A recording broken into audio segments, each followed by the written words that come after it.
All right, Professor Project Team, Brent Fikowski here. Big week of training, July 10th to July 16th. Back at it after the deload. Settle into this sort of structure here for the next few weeks. And then another deload, another taper. So, learn to make this work in your schedule. I've said this before, but always make this stuff work for you as far as your schedule goes. Like right now, we've got the Thursday, Monday are the main rest days for Fikowski training. But if it has to be like a Wednesday, Sunday for you, find a way to kind of massage that in. And especially because the days like are laid out similarly, it's like as long as you're not doing the leg strength stuff like on back-to-back days, and you should be fine. So keep that in mind. Wanted to talk a little bit about the chain squats. You've probably seen me do those and the banded deadlifts on my Instagram, and wanted to add those in as that's what we're doing. That's what I'm doing. Probably the biggest. There's a different benefits. It's called accommodating resistance. You can look it up. They do it at Westside Barbell and conjugate method and all that stuff. But basically, what both of those do is it makes the weight heavier at the top, where typically that's where it's easiest. So in a back squat, you're going to struggle to maybe get out of the hole or drive just past the hole, and then standing it up is easier. Same thing with a deadlift. It might be hard to break it off the ground, get it to the knee, and finishing that lockout is typically easier. Now, when you have chains or a back squat or chains or a band, it increases the resistance as you get higher. The chains, the bands are obviously more like dynamic. You can like really feel that tension, and the chains as you stand up, it just kind of feels like someone's like putting more weight on your back, like kind of just more rocks. You're like, oh man, like all of a sudden there's just like more weight. You can look back on my Instagram. I made my DIY chains with, just basically like a piece of rope and hung a bunch of 2.5 pound plates off of every, couple inches. Or you can just use bands for both. Or if you don't have bands or you don't have chains, just don't do either, and that's fine.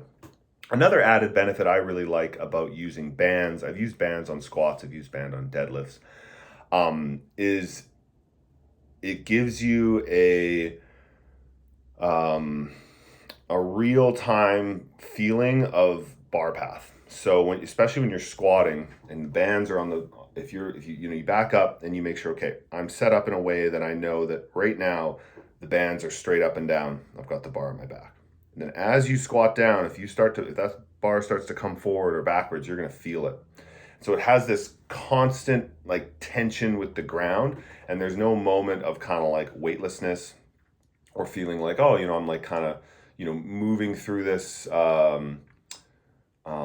like you're not able to carry the speed through the rep as easily. You have to continue to work and continue to like feel and propriocept where the bar is in space and where it is relative to your body. You have to keep that tension.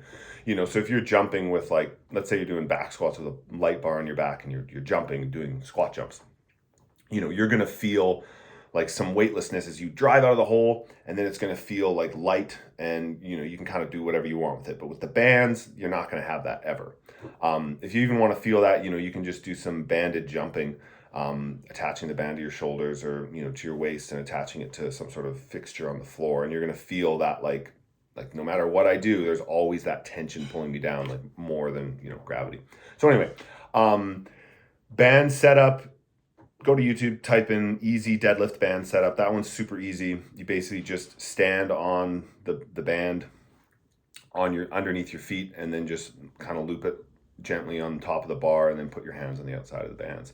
I have like a more complicated setup at home. It just takes more time. If you have a power rack or a squat rack that has like banded pegs set up, it's going to make that easier as well. If you're using 2 sets of bands, so if you have like a red band if you have a red band, another red band, you're going to put one on either side. Try to make sure they're even, right? So try to make sure that they're set up in the exact same way on each side, exact same distance, so you're getting the same amount of resistance left to right. And I'll often hang the band from the pull-up bar on the right, hang it from the left, and like hang a 20 or 30 pound dumbbell and see if they both hang down the same distance, which is kind of a good way to gauge, are these bands actually worn out the same? One of them might be used all the time and actually be more worn out. They don't have to be perfect. It's not going to be the end of the world if you've got like an extra 4 pounds or something on your right side. So what I do with the deadlifts is I switch directions. So because of the band setup I have at home, I've got a band on the right side, I've got a band on the left side. doing deadlifts, I'll face one way for a set, I'll face the other way for a set, face the other way. And with those deadlifts, just, the focus is on speed. Really brace hard off the ground. Don't yank it off the ground, but kind of like slowly, like push your, like the gas pedal in your car. You're slowly pushing it and flooring it to the ground. It's like that. So you're building that tension and you're starting to pull it off the ground. And then once it gets off the ground, you just keep pushing harder and harder and you lock out really aggressively. And then, once you take off bands, you're going to notice, holy smokes, this bar feels really light. With the chains, same thing. Keep that aggression out of the hole and really make sure as you hit the top, you're not hitting and extending like this through your back, that you're keeping solid through here. That weight can shift you around a bit. And if you're really hyperextending at the top, you don't want to be doing that. And the chains are also good practice for a little more instability, just like you would with a yoke. But with the back squats, with the chains, it's not about the chains swinging around. Like, that's not the goal. The goal is just for them to be draping straight down. So, don't hang like a kettlebell and like have someone slap it around and you're moving around. That's not the goal of this. Yeah, big kicking session with the swim as well. If you're able to get in the swim, that was a lot of fun. I really enjoyed that this week. Just kind of like breaking down the swim into some different pieces. And so this week, focusing on the kick.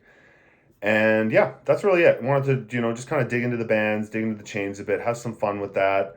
See if you can find some bands, some chains if you can. It's always nice to kind of add some little pieces of equipment to the arsenal and, do some digging around for that. Yeah, enjoy the rest of the training, make it your own, and kind of, reflect back on last week. I know I was talking about really just honing in on like, what are some things that I need to do to get better, right? And that's always just a great way to frame a week, to frame a day of training, to frame a workout. Even in a workout here, the long CrossFit workout with the 1K row, 15 wall walks, kettlebell jerks, step down, box jumps, wall balls, run. That's just like a chipper. You can mindlessly go through that. Or for each movement, you can say to yourself, like, what do I need to do in this to get better? Is there some way I can move faster, move more efficiently? Maybe the box jump step downs, it's like, I always struggle with pistols, so I'm actually going to step down slow, just to like kind of work on the eccentric control. Even if that means my score is a little slower, I'm going to step down slow and work on that eccentric single leg control. For the wall balls, right here, obviously it's 11 feet, so it's a little different than usual. Maybe it's a great opportunity to work on that arm swing because there should be a little bit more time for you to do that. So for each movement, just, try to pick something like, how can I learn something here? How can I get a little better and not just get sweaty and get the heart rate up? Enjoy this week of training. Getting close to the CrossFit Games here. Thanks everyone for your support. I know I'm really excited to rep the Professor project out on the floor this year.